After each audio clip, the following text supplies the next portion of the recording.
গুলশানের চাঁদাবাজির 10 লক্ষ টাকা ভাগ বাটোয়ারার বিবরণ দিলেন রিয়াদ।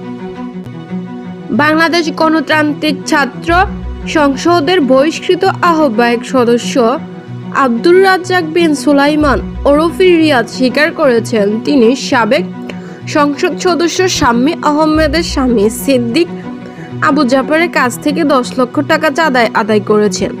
রোববার ৩রা আগস্ট ঢাকার মেট্রোপলিটন ম্যাজিস্ট্রেট মোহাম্মদ সেপাতুল্লাহর খাস কামরায় দেওয়া স্বীকারোক্তিমূলক জবানবন্দিতে তিনি এই তথ্য দেন।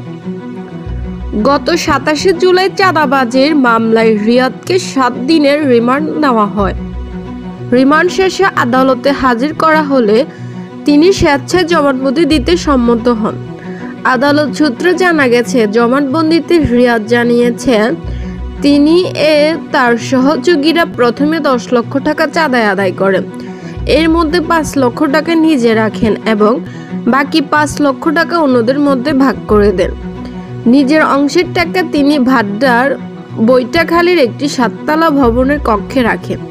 সেখান থেকে কিছু টাকা খরচ করার পরও তার ওয়ার্ড্রোব থেকে পুলিশ প্রায় 2,98,000 টাকা উদ্ধার করেছেন।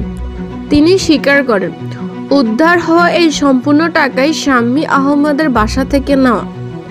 জবানবন্দিতে রিয়াদ আরও জানান, তারা সিদ্দিক আবু জাফরকে আওয়ামী লীগ ত্যাগ দিয়ে ভয়ভীতি দেখিয়ে প্রায় 50 লক্ষ টাকা চাঁদা আদায় করেছিলেন। শেষ পর্যন্ত তিনি 10 লক্ষ টাকা দেন। রিয়াদ স্বীকার করেন, গণতান্ত্রিক ছাত্র সংগঠনের কেন্দ্রীয় যুগ্ম আহ্বায়ক জানে আলম অপু, বৈষম্য বিরোধী ছাত্র আন্দোলনের ঢাকা মহানগর শাখার সমন্বয়ক ইব্রাহিম হোসেন মুন্না, সদস্য সাকাউত সহ আরও অনেকেই জড়িত। গত 26 জুলাই তারা বাদীর কাছ থেকে আরও 24 লক্ষ টাকা নিয়েছেন। বাসায় গিয়ে পুলিশ ওই 5 জনকে দেখতে পায়। রিয়াদ জানিয়েছেন, ওই 5 জন ছাড়াও আরও 2-3 জন চাঁদাবাজিতে জড়িত ছিলেন। তিনিও জানে আলম আপু চাঁদাবাজির নেতৃত্ব দিয়েছিলেন এবং গুলশানের আরও কয়েকজনের কাছ থেকে চাঁদা আদায় করেছেন বলে তিনি স্বীকার করেছেন।